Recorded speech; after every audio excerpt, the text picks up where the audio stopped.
नमस्कार दोस्तों, मैं डॉक्टर बेड़ूधर रौतिया। आप सभी का हमारे channel law order and civil rights में स्वागत है, अभिनंदन है।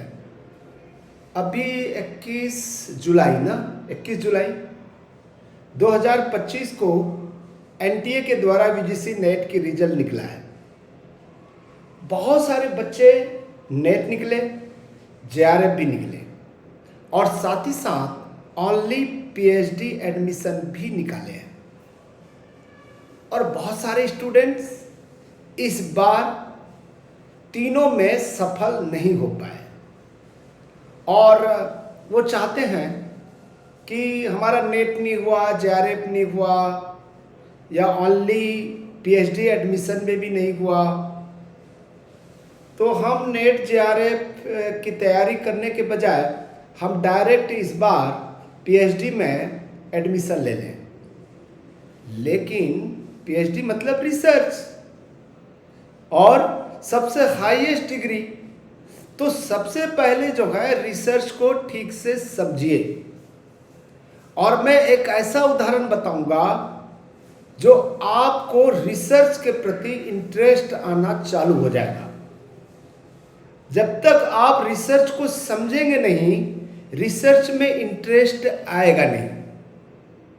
समझ आ रही मेरी बात? जो है शुरू से लेकर लास्ट तक ये वीडियो को देखना, आपको पूरा का पूरा समझ में आ जाएगा। मुझे रिसर्च प्रोजेक्ट कैसे बनाना है, इंटरव्यू में कैसे शामिल होना है, बाद में रिसर्च सिनॉप्सिस कैसे बनाना है, और जब सिनॉप्सिस बनाएंगे तो डाटा कैसे कलेक्शन करना है, रिसर्च के बारे में जो कोर्स वर्क होगा उसमें क्या समझ में आएगा, इन सब को मैं आज बताने वाला हूँ। आप एक बार रिसर्च को ठीक से समझ गए तो समझ लीजिए आधे युद्ध जीत लिए, है ना। ये आपको जो मैं बता रहा हूं उसको ठीक से समझिएगा और एग्जाम्पल भी, शोध समस्या भी आपके घर से है। ठीक है दोस्तों, सोचो, एक कल्पना करो कैसा होना चाहिए रिसर्च टॉपिक, कैसा होना चाहिए, शोध समस्या को हम किस तरह से चयनित करेंगे, शोध समस्या कहां से शुरुआत होती है। सोचो, कल्पना करो, अगर आपकी गाय, ये गाय है, 3 दिन से घर नहीं आई है, तो आप क्या करेंगे? चिंतित होंगे या नहीं होंगे? बताएं। आप परेशान हो जाएंगे, इधर उधर ढूंढेंगे, सवाल उठाएंगे कि मेरी गाय कहां चली गई भाई। ठीक है, आपके मन में ढेर सारे प्रश्न उठेगा। कहीं कोई चोरी तो नहीं कर लिया, कहीं किसी ने बेच तो नहीं लिया।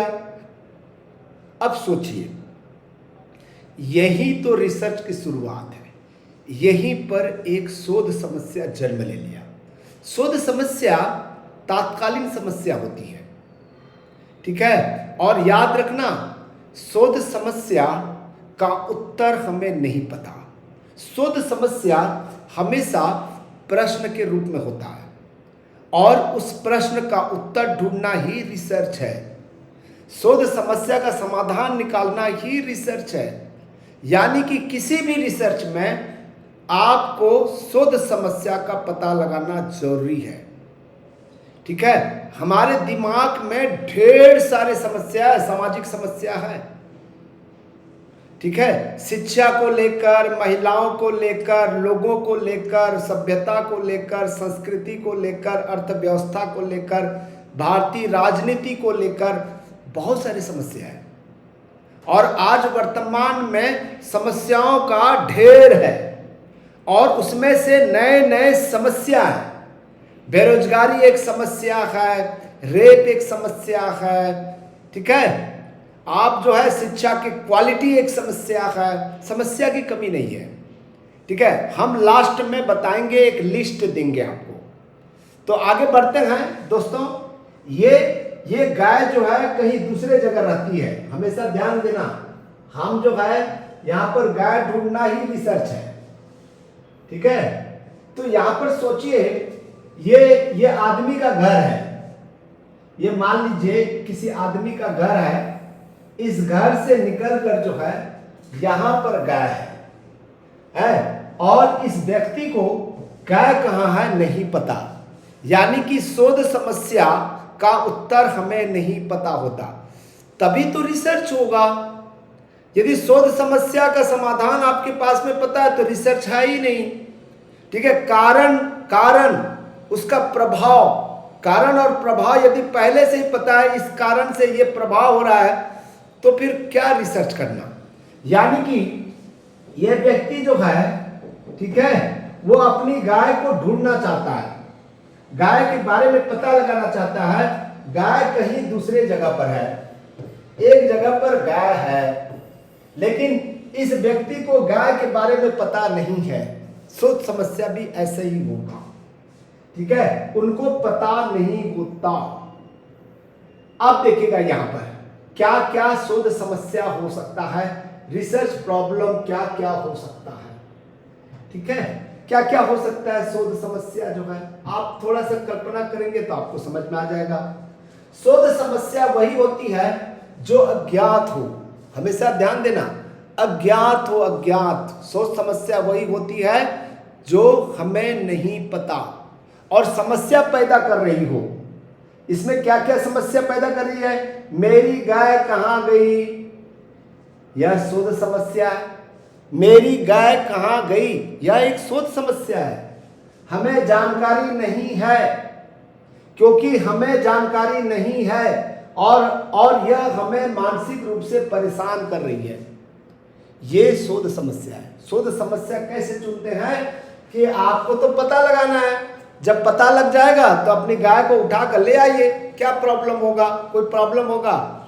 हमें तो ये पता नहीं है कि मेरी गाय कहां पर है, कोई ले तो नहीं गया, कोई इसे चोरी तो नहीं कर लिया, ये हमारे दिमाग में रहता है।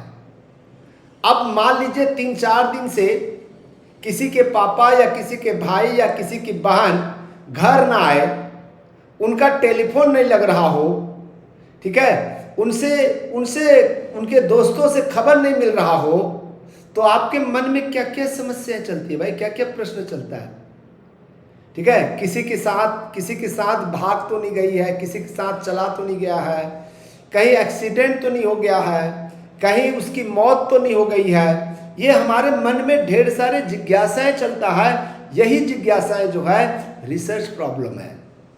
शायद ये भी आपको समझ में आ गया।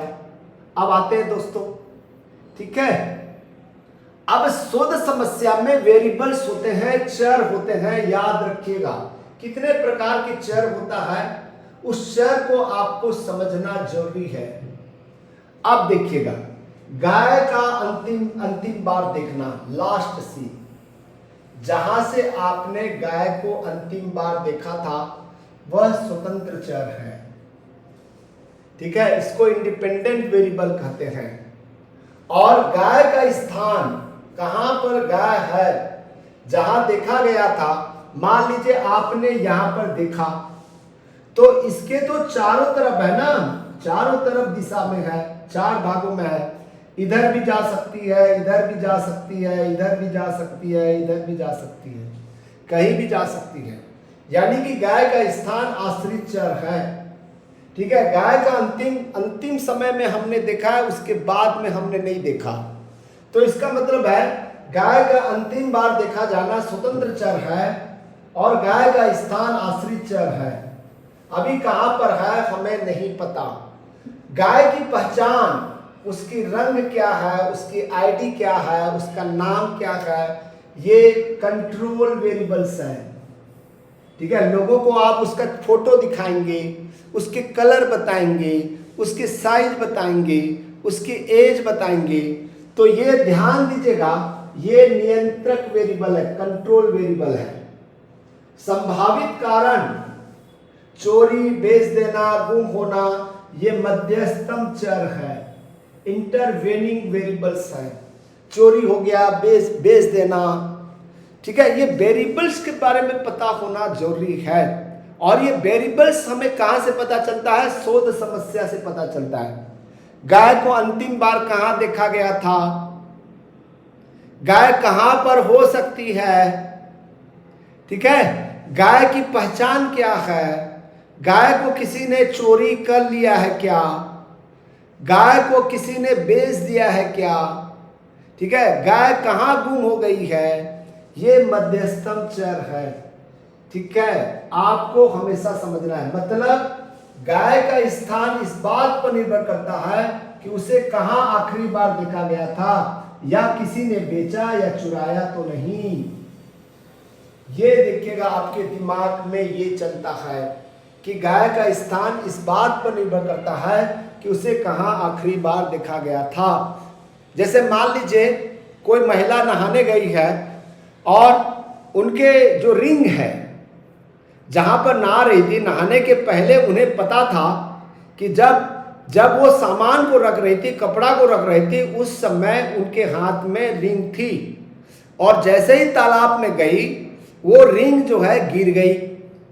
तो अंतिम बार कहाँ देखा गया था कि जहां पर जो है नहा रही थी, नहाने के बाद, नहाने समय, नहाने के पहले उनके जो रिंग थी, रिंग फिगर में थी, और जैसे ही तालाब में गई तो उस तालाब से निकलने के बाद में उन्हें पता नहीं चला कि उनकी रिंग कहाँ चली गई। तो ढूंढेंगे कहाँ आप, उनका स्थान कहाँ है? तो वो जो है आपको पता चलेगा कहाँ पर आएंगे, जहां पर आप खड़ी थी और जहां पर रिंग को आपने देखा है, उसके बाद उसी स्थान में जाएंगी, वही आसपास ढूंढना चालू करेंगी। फिर उसके बाद में तालाब के अंदर जाएंगे और तालाब में रेत को जो है निकालने की कोशिश करेंगे। तो आपका जो है यहाँ पर स्थान जो है क्या है, डिपेंडेंट वेरिएबल है। ठीक है, इस तरह से आपको जो है समझने की जरूरत है। आप देखिएगा, इसी के आधार पर हम परिकल्पना बनाएंगे। देखिए, शोध समस्या हमको पता चल गया, शोध समस्या पता चलने के बाद में वेरिएबल्स भी पता चल गया। अब हमारे पास में रिसर्च हाइपोथेसिस कैसे बनाएं। अब जब चर तय हो गया है तो हम अनुमान लगाते हैं कि शायद गाय को आखिरी बार तालाब के आसपास देखा गया था और वहीं से वह खो गई है, वहीं से खो गई है। अंतिम समय कहां देखा गया था? जब किसी का किडनैप भी होता है तो पुलिस क्या करता है, अंतिम बार कहां पर देखा गया था, उसके बाद ही वहीं से जो है वो इन्वेस्टिगेशन चालू करता है। तब यहां पर शोध परिकल्पना हो सकता है, यदि गाय को आखिरी बार तालाब के पास देखा गया था तो संभावना है कि वह वही आसपास हो। यह आपका परिकल्पना हो सकता है। जहां पर आखिरी बार तालाब को देखा गया था तो यह संभावना व्यक्त कर सकते हैं कि गाय वही आसपास ही होगी। ठीक है, तो यहां पर हमने चित्र भी बना दिया है, यह परिकल्पना बन गया। आपको परिकल्पना जो है किससे बनाना है, आपका रिसर्च प्रॉब्लम से ही बनाया जाता है। फिर उसके आधार पर हम डेटा एकत्रित करेंगे, क्या क्या चीजें देखेंगे। अब हमें प्रमाण चाहिए, आसपास के लोगों से पूछना चालू कर देंगे। आप आसपास के जो तालाब के पास में देखा गया था, तो तालाब के आसपास में जो लोग थे उनसे हम पूछेंगे, उसके बाद वालों से पूछेंगे। मान लीजिए सुबह 9 बजे आपने तालाब के आसपास उस गाय को देखे थे, तो 9 बजे के बाद से जो लोग वहां पर आए होंगे, गए होंगे, उनसे पूछेंगे भाई 10 बजे, 11 बजे, 12 बजे, 1 बजे। ठीक है, लोगों को पता चला होगा कि उन्होंने एक गाय को जो है गौर किया था। ठीक है, आसपास के लोगों से हम पूछताछ करेंगे। यदि वहां पर सीसीटीवी होगा तो सीसीटीवी भी देखेंगे। ठीक है, हो सकता है किसी ने देखा हो। यह सब होता है डेटा एकत्रीकरण। यहां से हम डेटा को एकत्रित करेंगे, और डेटा एकत्रित करने के लिए मुख्य स्रोत का होना जरूरी है, स्रोत का होना जरूरी है। ठीक है, सोर्स बहुत इंपॉर्टेंट होता है। ठीक है, अब उसके बाद में हम देखेंगे डेटा का विश्लेषण करेंगे। हम जो है डेटा का विश्लेषण करेंगे, जो जानकारी मिली उसका विश्लेषण करेंगे। कितने लोगों ने कहा तालाब के पास देखा, कितने बोले कि किसी ने ट्रक में गाय को ले जाते देखा, कुछ बोले कि गांव की सीमा पार गई होगी। अब हम डेटा से समझते हैं कि कौन सी जानकारी सबसे मजबूत है। ठीक है, तभी तो यदि ट्रक में हमने देखा है तो इसका मतलब है कि चोरी हुई है। ठीक है, चोरी हुई है भाई। ठीक है, या किसी ने जो है सीमा पार करके दूसरे जगह चली गई है तो उसको देखेंगे। कोई गाय को बांध कर जो है वो ले जा रहा था, ठीक है, तो कौन सा स्टेटमेंट बेस्ट है उसको हम डाटा एनालिसिस करेंगे। फिर उसके बाद में इसका परीक्षण करना रहता है, हाइपोथेसिस टेस्टिंग होता है। हमारी परिकल्पना थी कि गाय तालाब के पास हो सकती है, ये हमारी परिकल्पना थी। अगर तालाब के पास सच में उसके पैरों के निशान मिले, उसके पैरों के निशान मिले तो परिकल्पना सत्यापित हो गई। पैरों के निशान होगा या उसका गोबर होगा, ठीक है, तो ये जो है हमने जो है प्रूफ कर लिया। अगर तालाब के पास कोई सबूत नहीं मिला तो परिकल्पना अस्वीकृत हो गया, रिजेक्ट हो गया। जो हमने सोचा था कि गाय को जहां अंतिम बार देखा गया था वही आसपास में ही होगा, तो हम जो है हमारी जो हाइपोथेसिस वो सिद्ध हो जाएगी। यदि वहां पर आसपास कोई साक्ष्य नहीं मिला तो हमारा जो हाइपोथेसिस है वो अस्वीकृत हो जाएगी, रिजेक्ट हो जाएगी, ठीक है। फिर यही निष्कर्ष निकलेगा कि जैसे ही हमारी खोज सफल होती है और गाय मिल जाती है, हम कहते हैं हाँ गाय तालाब पार जाकर जंगल में चली गई थी। यह है हमारा शोध निष्कर्ष। भाई और कहीं नहीं गया था यार, वो जंगल में चला गया था।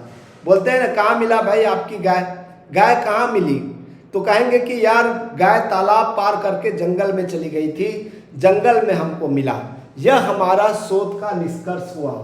इसी तरह से आपको जो है समाजशास्त्र की 10 शोध समस्या आपको बता रहे हैं, इसको आप ठीक से समझिए और इस पर विचार कीजिए। जैसे मैंने एक एग्जाम्पल बताया हूं, इसी एग्जाम्पल के आधार पर आपको जो है वेरिएबल्स के बारे में पता करना है। लॉकडाउन के बाद बच्चों की शिक्षा में गिरावट क्यों आई है? लॉकडाउन के बाद बच्चों की शिक्षा में गिरावट क्यों आई है भाई, क्यों आई है? बच्चों की शिक्षा में गिरावट क्यों आई है? कारण क्या है? गिरावट तो आई है लेकिन यहां पर कारण भी है। क्या क्या कारण हो सकता है और इसका प्रभाव क्या है? प्रभाव इसमें दिया हुआ है।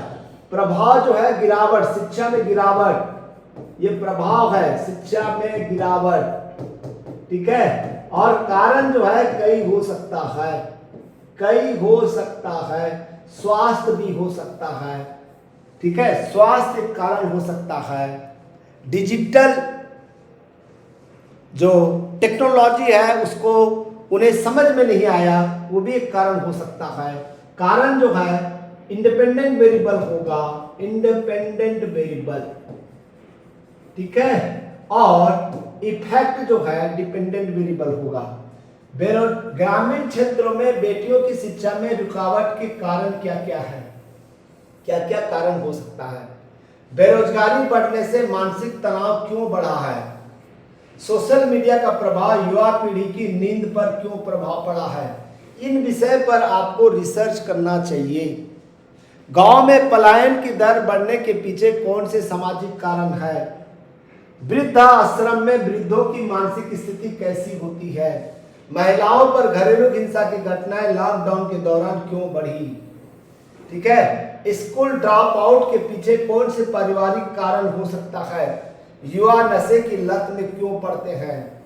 और वोटिंग में युवाओं की भागीदारी क्यों कम हो रही है? ये सब चीजें जो है आपको जो है रिसर्च करने में सहूलियत हासिल करेगा। तो मुझे पूरा विश्वास है कि आपको रिसर्च में इंटरेस्ट आना चालू हो गया है। आप कमेंट्स लिखकर बताइए कि मैं एक विषय पर और एक विषय पर पूरा का पूरा रिसर्च प्रोजेक्ट बना दूंगा, रिसर्च सिनॉप्सिस बना दूंगा, और आपको ऐसा ही क्यों बनाना है मैं उसको आपको बता दूंगा। यदि आपको पीएचडी कर रहे हैं या पीएचडी करने की इच्छुक हैं या किसी इंटरव्यू में जा रहे हैं तो मुझे जरूर संपर्क करें। संपर्क करेंगे तो मैं आपको कुछ हेल्प कर सकता हूं। 9131922789। चांद बी का नाम जानते होंगे, वो हमारे पुराने स्टूडेंट हैं। उन्होंने नेट क्वालिफाई हुआ और वो एक मुस्लिम लड़की होकर भी, एक मुस्लिम लड़की हुई थी उसके बावजूद भी उनके इंटेलिजेंट के कारण, उनके रिसर्च प्रपोजल के कारण, ठीक है, रिसर्च प्रोजेक्ट के कारण जो है उनका पीएचडी में एडमिशन हुआ। ये नहीं देखा गया कि वो मुस्लिम लड़की है, ठीक है। आजकल लड़कियों को बहुत कम लोग रिसर्च कराते हैं, या कम्युनिटी बायस होता है, या कास्ट बायस होता है, या क्षेत्र बायस होता है। यदि आपका रिसर्च प्रपोजल बहुत अच्छा होगा तो उनका रिसर्च जो है, उनका पीएचडी में एडमिशन जो है जल्दी हो जाएगा। मैंने चांद बी को जो प्रपोजल बताया था वही प्रपोजल फाइनल हुआ। और चांद भी यदि इस वीडियो को देख रही है तो जरूर कमेंट्स करके बताएगी कि जो मैं रिसर्च प्रपोजल बनाया था वही रिसर्च प्रपोजल फाइनल हुआ। उसी विषय पर रिसर्च के लिए सिनॉप्सिस बना और रिसर्च टॉपिक तय होकर जो है आज वो पीएचडी कर रही है। आज वो डाटा कलेक्शन कर रही है। 2 महीना, 4 महीना, 6 महीना, 8 महीना, साल, 2 साल में उनको पीएचडी डिग्री मिल जाएगा।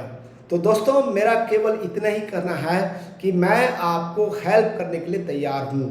यदि आप चाहते हैं कि आपको कोई समस्या हो, रिसर्च से संबंधित कोई समस्या हो, पीएचडी से संबंधित कोई समस्या हो, तो मुझे जरूर संपर्क करिएगा। मेरा ये व्हाट्सएप नंबर है।